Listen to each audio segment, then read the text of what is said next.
दोस्तों नमस्कार, स्वागत है आपका यूट्यूब चैनल एबी टेक में। जान लेते हैं आज की महत्वपूर्ण खबरें जो आज के प्रमुख समाचार पत्रों पर छाई हुई हैं। सबसे पहले यहाँ पर देखिए, प्राथमिक शिक्षक भर्ती को लेकर के अपडेट्स हैं कि प्राथमिक शिक्षक भर्ती विज्ञापन के बिना धरने से नहीं हटेंगे।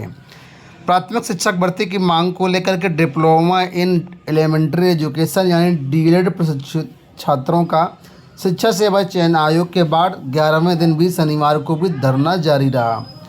अभ्यर्थियों ने कहा कि अगर शिक्षक भर्ती दिए जाने की उनकी मांग नहीं मानी गई तो 13 जून से धरने को और बहादुर स्वरूप देंगी। शिक्षक भर्ती के विज्ञापन के बिना वो धरने से नहीं हटेंगे।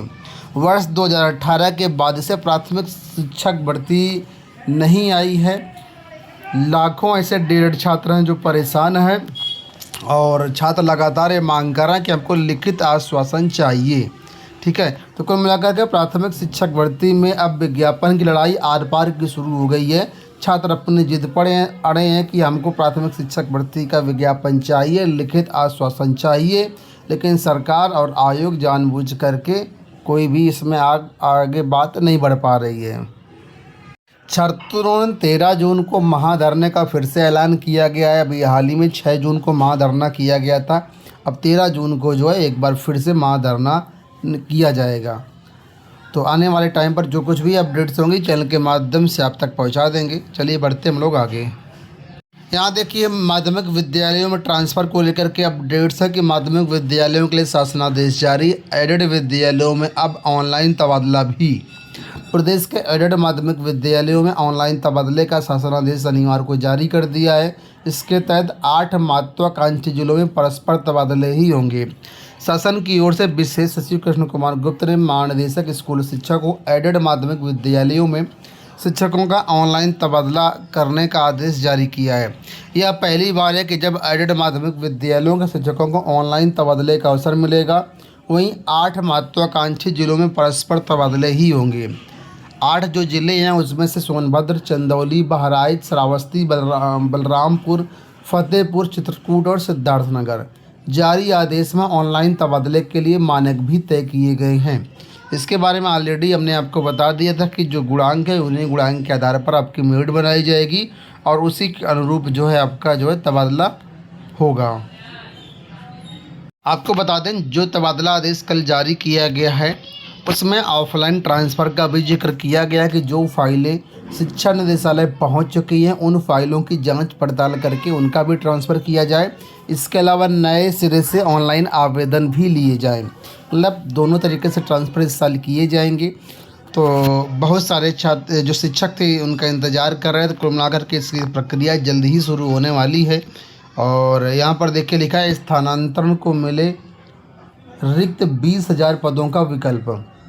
लिखा हुआ है कि प्रदेश के 4500 से अधिक सहायता प्राप्त माध्यमिक विद्यालयों में कार्यरत संस्था प्रधान और शिक्षकों के ऑनलाइन स्थानांतरण के लिए शनिवार को शासनादेश जारी किए गए। इस पर जो है माध्यमिक शिक्षक संघ ठकुराई गुट ने मांग की है कि वर्तमान में प्रधानाचार्य, प्रधानाध्यापक और शिक्षकों के लगभग 20,000 रिक्त पदों को स्थानांतरण के लिए वेबसाइट पर अपलोड कराया जाए।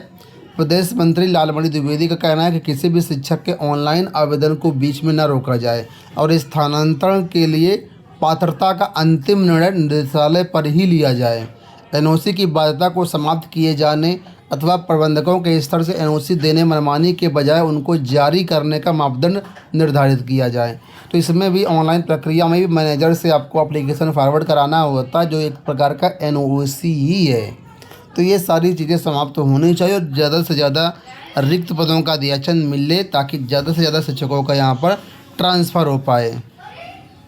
यहाँ देखिए अपडेट के पिछले 11 वर्षों में घोर गरीबी से बाहर निकले 27 करोड़ भारतीय।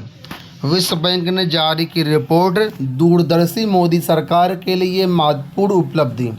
तो पिछले 11 सालों में घोर गरीबी से करीब 27 करोड़ देशवासी बाहर निकले हैं।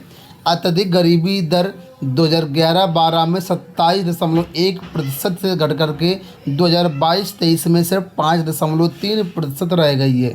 ये उपलब्धि भारत को गरीबी मुक्त राष्ट्र बनाने की दिशा में अहम पड़ाव है। तो यहाँ पर ये आंकड़े निकल के आए जिसमें कहा जा रहा है कि अब भारत में गरीबी मात्र 5.3% रह गई है। बाकी इन आंकड़ों से क्या आप वाकई सहमत हैं, क्या वास्तव में चीज़ें हुई हैं? कमेंट बॉक्स में आप लोग अपने विचार ज़रूर बता सकते हैं। यहाँ देखिए अपडेट है कि 10 नए क्षेत्रीय कार्यालय खुलेंगे। प्रदेश में उच्च शिक्षा व्यवस्था को सुदृढ़ बनाने की दिशा में एक बड़ा कदम उठाया जा रहा है। तकरीबन 3 दशक के लंबे अंतराल के बाद उच्च शिक्षा निदेशालय ने 10 नए क्षेत्रीय कार्यालय खोलने का प्रस्ताव शासन को भेजा है। इस पहल से 171 राजकीय महाविद्यालयों और 331 अशासकीय सहायता प्राप्त महाविद्यालयों के शिक्षकों और कर्मचारियों को सहूलियत होगी और अपने काम के लिए दूर जिले के चक्कर नहीं लगाने पड़ेंगे।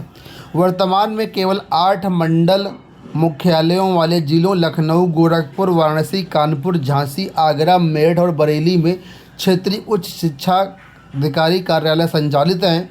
प्रयागराज समेत शेष 10 मंडल मुख्यालयों वाले जिलों में उच्च शिक्षा अधिकारियों की तैनाती नहीं होने से वहां के मामले भी पूर्व से संचालित 8 कार्यालयों को देखने पड़ते हैं।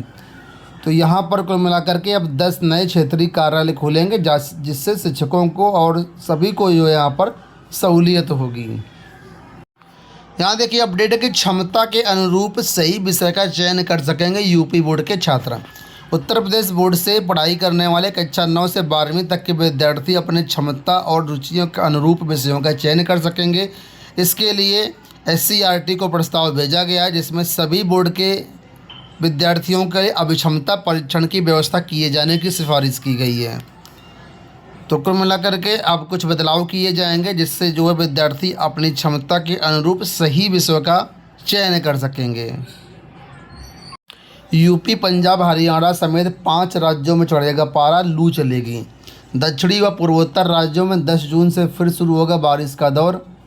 और यहाँ पर उत्तर प्रदेश सहित कई राज्यों में जो है 2 से 4 डिग्री तक बढ़ सकता है तापमान। 45-46 डिग्री तक पारा पहुँचने की उम्मीद बताई गई है। अंत में यहाँ पर अपडेट्स है UGC नेट एग्जामिनेशन को लेकर के। आप लोग जानते हैं कि इसकी परीक्षाएं होने वाली हैं, तो इसके बारे में यहाँ पर देखिए डिटेल नोटिस जारी की गई है कि नेट के 85 विषयों के लिए 25 जून से 29 जून के बीच एग्ज़ाम कराया जाएगा।